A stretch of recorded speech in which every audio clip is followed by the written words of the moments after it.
Aujourd'hui, pour continuer les portes de la conscience divine, je voudrais vous parler du Kav Ein Sof. D'abord, on refait le point du Tzimtzum lui-même.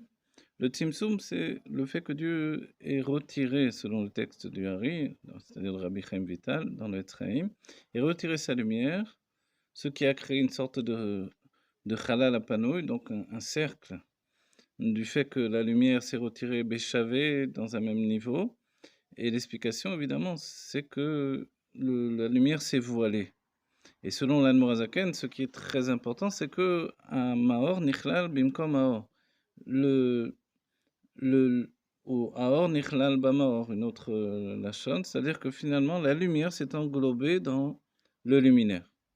Voilà. Et que le luminaire lui-même s'est installé à la place de la lumière.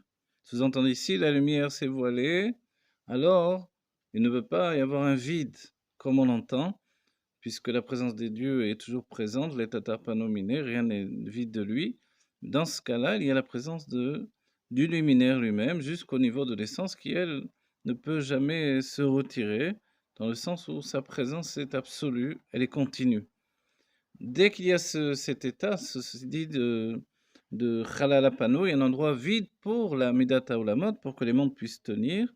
Dès ce moment-là, Dieu fait venir un Kav Ein Sof, une ligne de lumière infinie. Et là, dans le dernier cours, on n'a pas eu trop le temps, puisqu'on devait arrêter le cours, d'expliquer plus en avant sur la question, la fameuse question pourquoi, puisque le Kav devait faire que la lumière qui s'est retirée revienne remplir le Chalal Apanoï, mais juste dans la ligne d'une lumière qui apporte ce qui va s'appeler le Kavamida, la ligne de limite, la limitation qui va être installée dans chaque chose. Alors, pourquoi la lumière n'a pas été tout simplement laissée dans cet état de Kav Ein Sof, plutôt que de l'avoir retirée? Et la réponse, c'est que finalement, pour qu'il y ait l'apparition des réceptacles, il a fallu qu'il y ait une coupure, une interruption de dévoilement de la lumière infinie, pour que la part de limitation qui se trouve dans la lumière apparaisse. Et là, c'est très important. Si on a l'habitude de dire que, et après que la lumière se retire, il y a le Reshimo. Le Reshimo, c'est la trace, le plan de tout ce qui va être. Donc la lumière se retire et puis tout à coup apparaît le Reshimo. Le Reshimo, ceci dit, était déjà là auparavant. Et ce sont les Otiot Reshimo, les lettres du Reshimo. Le Reshimo ou la Reshima, c'est la trace, le plan de la création à venir. Il y a des tas d'exemples dans la Chassidou, jusqu'à un exemple merveilleux de l'Anmoram Saï qui dit que la main qui va jeter un objet dans le ciel va voler. Finalement, pourquoi l'objet est comme une pierre? Pourquoi elle continue à monter alors que la main a lâché l'objet? Parce qu'il y a un Reshimo, une trace de la force de la main dans l'objet qui fait qu'il monte encore. Et tant qu'il y a une trace de cette force de la main dans l'objet, alors l'objet est toujours en train de monter. Quand la trace disparaît, l'objet va retomber.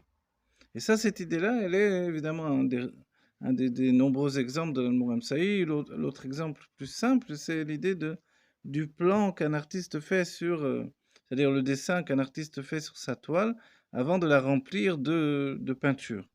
Donc la peinture, c'est la lumière qui va remplir le Chalal Apanouï et qui va donner les mondes à venir. Et puis, auparavant, en dessous de tout ça, il y a un plan. Voilà. Le plan, lui, en fait, il est une résultante également d'un niveau qui s'appelle dans la lumière le Koharakvul Sheba Ensof, la force de la limite qui est dans l'infini. Et cette force de limite qui est dans l'infini, c'est une force qui est essentielle parce que cette force de la limite, elle apporte l'autre côté et va donner finalement la naissance des réceptacles. Et la naissance des réceptacles, elle est faite justement parce qu'il y a cette interruption. Le réceptacle jaillit comme quelque chose d'étranger à la lumière, entre guillemets.